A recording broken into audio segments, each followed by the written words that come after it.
देश भर के 40 जगहों में आज डाक विभाग द्वारा 17वें रोजगार मेले के अंतर्गत 51,000 नवनियुक्त युवाओं को नियुक्ति पत्र बांटे गए। इस दौरान प्रधानमंत्री मोदी ने युवाओं को वर्चुअली संबोधित भी किया। हिमाचल प्रदेश की राजधानी शिमला में भी केंद्रीय आलू अनुसंधान संस्थान के सभागार में रोजगार मेले का आयोजन किया गया, जिसमें उपभोक्ता मामले, खाद्य और सार्वजनिक वितरण मंत्रालय एवं सामाजिक न्याय और एवं आधिकारिक केंद्रीय राज्य मंत्री बीएल वर्मा ने मुख्य अतिथि के रूप में शिरकत कर चयनित युवाओं को नियुक्ति पत्र वितरित किए। शिमला में कुल 93 नवनियुक्त युवाओं को नियुक्ति पत्र बांटे गए, जो डाक, गृह मंत्रालय, रेलवे, वित्तीय सेवाएं, केंद्रीय वस्तु एवं सेवा कर, उच्च शिक्षा विभाग, पर्यावरण, वन और जलवायु मंत्रालय में सभी अपनी सेवाएं देंगी। इस मौके पर केंद्रीय राज्य मंत्री बीएल वर्मा ने कहा कि केंद्र सरकार युवाओं को रोजगार मुहैया करवाने के लिए काम कर रही है। रोजगार मेले के माध्यम से पिछले कुछ समय में 11 लाख से अधिक युवाओं को केंद्र सरकार के विभागों में नौकरी दी गई। विकसित भारत के संकल्प में युवाओं की भागीदारी सुनिश्चित की जा रही है। उनको नियुक्ति पत्र बांटे हैं, कितना महत्वपूर्ण मानते हैं युवाओं का योगदान सरकारी डिपार्टमेंट में मिलकर देश की उन्नति के लिए? देखिए, रोजगार मेले आदरणीय प्रधानमंत्री श्री नरेंद्र मोदी जी के नेतृत्व में जिस तरह से लगाए जा रहे हैं और उसमें ये 17वां रोजगार मेला था और आज 51,000 से भी ज़्यादा नियुक्ति पत्र देने का काम युवाओं को किया गया है। इन रोजगार मेलों के माध्यम से जो हमारे ऐसे युवा जिनके लिए पक्की नौकरी मिलने का काम होता है, इन नौकरियों में हमने देखा है कि पारदर्शिता से और साथ में समय सीमा के अंतर्गत ईमानदारी से, बिना किसी सिफारिश और बिना किसी आधार पर ये नौकरी उनके मेहनत के आधार पर देने का काम होता है। और यहाँ भी 96 नियुक्ति पत्र देने का काम इस शिमला में हुआ है। तो मैं कह सकता हूँ कि आदरणीय प्रधानमंत्री के नेतृत्व में ये नौकरियाँ सबके लिए सबका साथ, सबका विकास, सबका विश्वास, सबका प्रयास के तहत जो जिसके योग्य है, जिसने मेहनत की है, उसको ईमानदारी से ये नौकरियों के प्रमाणपत्र समय सीमा के अंतर्गत मिलते हैं। और इस तरह के रोजगार मेले आज 40 से ज़्यादा पूरे देश में लगाए गए।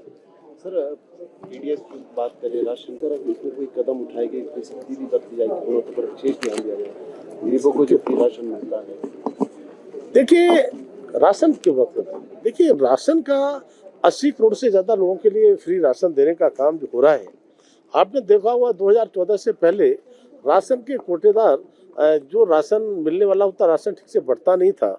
लेकिन आज पूरी तरह से पारदर्शिता के साथ जिस तरह से अंगूठा सिस्टम को बायोमेट्रिक किया गया है और साथ ही साथ वेइंग मशीन, कंप्यूटराइज्ड वेट की मशीन लगाई गई है और वन नेशन वन राशन की तरफ से हमने पूरी तरह से कोई राशन कहीं भी ले सकता है और निर्बाध रूप से ये चलता है। और मुझे नहीं लगता कहीं इस प्रकार की शिकायतें, और कहीं कोई शिकायत मिलती है तो उस पर हम संज्ञान लेते हैं, कार्रवाई करते हैं। आपने बोला वन राशन वन नेशन कहीं भी ले सकता है। हाँ। अभी कई राज्य ऐसे हैं जैसे हिमाचल कहीं भी इस तरह की सुविधा नहीं है। देखिए, अभी लगातार इसको शुरू किया गया है और कई प्रदेशों में हमने शुरू किया है। और हम कह सकते हैं कि जिस तरह से आप देखेंगे कि हमने ट्रांसपोर्टेशन का रूट भी हमने शॉर्ट किए हैं, हमने नई व्यवस्थाओं की, नई तकनीकी जितनी आती जाती है उनका उपयोग करके और निर्बाध रूप से कैसे समय से राशन पहुंचे और पूरे देश में हम निर्बाध रूप से राशन पहुंचाने का काम करते हैं। मुझे लगता है कि इस प्रक्रिया में लगातार सरलीकरण हो रहा है। सर, कई जगह अनाज भंडारण को लेकर भी समस्या होती है, जिससे कई अनाज जो है वो खराब होते हैं, उस पर क्या कार्रवाई की जा रही है? देखिए, हमारा देश बहुत बड़ा देश है और किसानों का देश माना जाता है। तो मैं कह सकता हूँ कि एक समय था कि हमारे पास भंडारण की क्षमता को 47% होती थी, लेकिन आज भंडारण की क्षमता को बढ़ाने के लिए, जब पिछली बार मेरे पास सहकारिता मंत्रालय था, आदरणीय अमित शाह जी उसके मंत्री थे, माननीय प्रधानमंत्री जी ने अन्न भंडारण को बढ़ाने के लिए दुनिया के सबसे बड़ी भंडारण योजना लागू करने का काम किया। जो हमारी पैक्स सोसाइटियां हैं, पैक्स लेवल तक हम भंडारण को लेकर जा रहे हैं। किसान किस तरह से उस अन्न को पैदा करता है, कैसे पसीना बहाता है, उसका एक भी दाना सड़े नहीं, गले नहीं, बर्बाद ना हो, इसके लिए मोदी जी चिंता करते हैं। और हम कह सकते हैं कि भंडारण की व्यवस्था बहुत ही तेजी के साथ में चुस्त और दुरुस्त होती जा रही है। सर, बिहार चुनाव भी नजदीक है, इंडिया और डिप्टी सीएम कैंडिडेट घोषित कर दिए हैं। बीजेपी ने अभी इस तरह का कोई ऐलान नहीं किया है, तो क्या कोई घोषित किया जाएगा या किस तरह का रहने वाला, क्या लगता है आपको? देखिए, बिहार के चुनाव हम देख रहे हैं, चल रहा है, लेकिन बड़े विश्वास के साथ मैं कह सकता हूं कि आदरणीय प्रधानमंत्री जी के नेतृत्व में एनडीए बहुमत के साथ और बड़े बहुमत के साथ चुनाव जीतेगा। और जहां तक मुख्यमंत्री का सवाल है, ये तो हमारा नेतृत्व का फैसला है और मुझे लगता है कि सही समय आने पर उसका फैसला भी होना ही है और संकेत पहले से दे दिए गए हैं।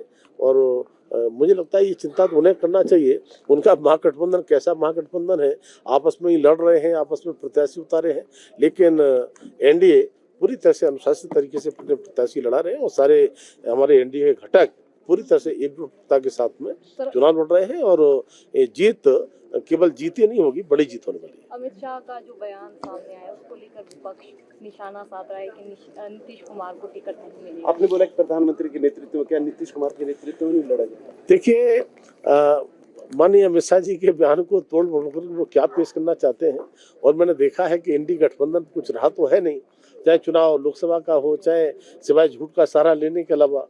तो मैं कह सकता हूं कि माननीय अमित शाह जी का एक एक शब्द बहुत नफातुला होता है। उन्होंने ठीक प्रकार से तो सुना नहीं है, और सुना नहीं है तो समझा, सुना है तो समझा नहीं है। वो सुने समझे, तो मुझे लगता है कोई कमेंट करने की आवश्यकता नहीं पड़ेगी। Thank you. खुशी में एक्सप्लेन भी नहीं कर सकती। इतना मुझे CISF मिला है एज SI की पद पे मेरा नियुक्ति हुई है, तो अभी आज मतलब जो खुशी हो रही है वो मैं व्यक्त भी नहीं कर सकती अपने। और बहुत टाइम से इंतज़ार था, मतलब पूरे परिवार के लिए बहुत प्राउड मोमेंट है हमारे लिए। और क्या करेंगे? मैं पूरी ईमानदारी से अपनी निष्ठा दिखाने की कोशिश करूँगी, जितना मेरे से हो पाएगा उससे भी मतलब एक कदम तो ऊपर ही चल के चलेंगे। ठीक है, नाम बताना। मेरा नाम साक्षी है। देखते हैं। आज का पल मेरे लिए बहुत अच्छा था और बहुत खुशी भी हो रही है। आज मुझे नियुक्ति पत्र भी मिला है। उन 51,000 लोगों में आज मेरा नाम भी आया है, तो मुझे मेरी जो ज्वाइनिंग है वो डाक विभाग में हुई है। और ये विभाग मुझे बहुत अच्छा लगता है, क्योंकि मतलब ये सेवा भावना रखता है ये डाक विभाग एक, और लोगों को अपनी सेवा एक अच्छे तरीके से समझाता है। और मैं तो कहती हूँ डाक विभाग सबसे बेस्ट विभाग है। तो आज का पल मेरे लिए बहुत अच्छा था। सपोर्ट मिलेगा?